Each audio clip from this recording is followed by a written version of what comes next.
దేవుని పరిశుద్ధ నామమునకు స్తోత్రములు కలుగునుగాక. ఫిలిప్పీలకు రాసిన పత్రిక 4వ అధ్యాయము 6వ వచనంలో పౌలు భక్తుడు చెప్తున్నాడు, దేనిని గూర్చి చింతపడకుడి. ఇక్కడ పౌలు భక్తుడు ఫిలిప్పీల సంఘానికి రాస్తూ చెప్తున్నాడు. ఏమని చెప్తున్నాడంటే, మీరు దేనిని గూర్చి చింతపడకుడి. ప్రతి మనుష్యునికి, ఈ లోకంలో ఉన్న ప్రతి మనుష్యునికి భయం అనేది ఉంటుంది. ప్రతిదానికి కూడా భయపడుతూ ఉంటాడు.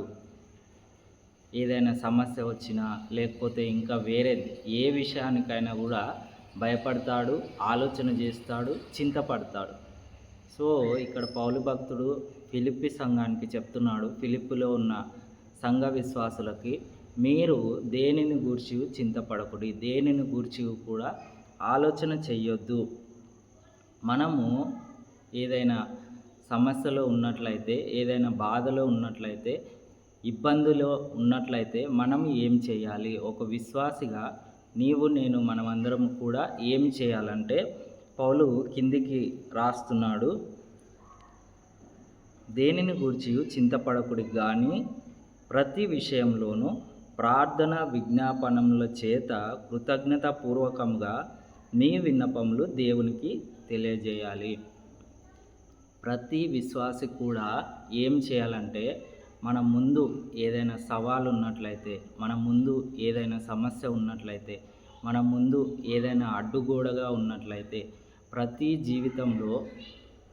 ప్రతి మనుషుని జీవితంలో అనేక రకాలైన సమస్యలు వస్తాయి. రావనే సమస్య లేదు. కానీ మనం ఏం చేయాలంటే, వాటిని గూర్చి ఆలోచించుకుంటూ చింతిస్తూ ఉన్నట్లయితే మనము మన జీవితంలో ముందుకు సాగిపోలేము, ముందుకు వెళ్ళలేము. కాబట్టి మనం ఏం చేయాలంటే ప్రార్థన చేయాలి. ప్రతి విషయంలోనూ ప్రార్థన విజ్ఞాపనముల చేత కృతజ్ఞతాపూర్వకంగా మీ విన్నపములు దేవునికి తెలియజేయాలి. మనం ఏం చేయాలంటే, మన ప్రార్థన అనేది దేవునికి వినబడుతుంది. మన ప్రార్థన అనేది దేవుడు వింటాడు. మనం ప్రార్థన మాత్రమే చేయాలి. నువ్వు ఏడుస్తూ ప్రార్థన చేస్తావా, లేకపోతే విరిగి నలిగిన హృదయంతో ప్రార్థిస్తావా? నువ్వు ఎలాగైనా ప్రార్థించు. నీ సమస్య ఏదైతే ఉందో అది దేవునికి చెప్పు. దేవుడు వింటాడు. దేవుడు నీ మొరను ఆలకిస్తాడు. దేవుడు నీ మొరకు చెవి ఒగ్గుతాడు. నీవు మనస్ఫూర్తిగా దేవునికి నీ మనవిని, నీ ప్రార్థనను, నీ విన్నపాన్ని దేవునికి తెలియజేసినట్లయితే దేవుడు వింటాడు. నీ సమస్యలో నుండి నిన్ను బయటికి తీసుకొస్తాడు.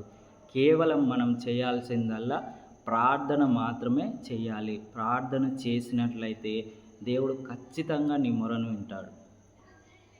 నువ్వు దేనికోసమైతే ప్రార్థిస్తావో, ఏ సమస్యలో నుండి బయటికి రావాలని దేవుణ్ణి నీవు వేడుకుంటావో, ఆ సమస్యలో నుండి దేవుడు నిన్ను బయటపడేస్తాడు. ఎప్పుడు నీ హృదయం మంచిగా ఉండాలి.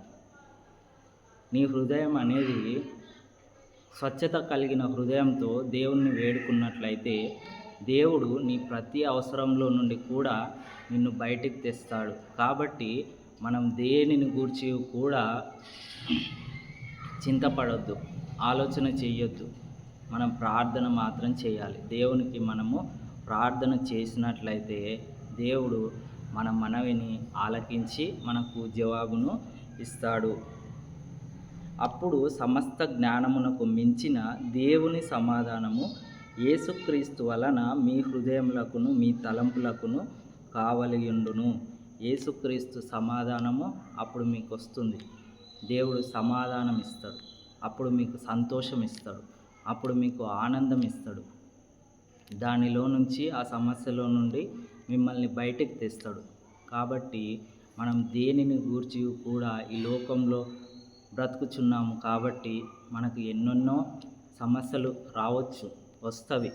కానీ నీవు మనస్ఫూర్తిగా దేవుణ్ణి వేడుకున్నట్లయితే దేవుడు నీ ప్రతి సమస్యను తీర్చివేస్తాడు. నీ ప్రతి సమస్యలో నుండి బయటికి తెస్తాడు. కేవలం మనం చేయాల్సిందల్లా ప్రార్థన చేయాలి. ప్రార్థన నీవు మనస్ఫూర్తిగా చేసినట్లయితే దేవుడు నిన్ను ప్రతి అవసరతను తీరుస్తాడు. నువ్వు కేవలం విశ్వాసం ఉంచి దేవుని యందు భయభక్తులు కలిగి విశ్వాసంతో ప్రార్థన చేస్తే దేవుడు నిన్ను ప్రతి సమస్యల నుండి విడిపిస్తాడు.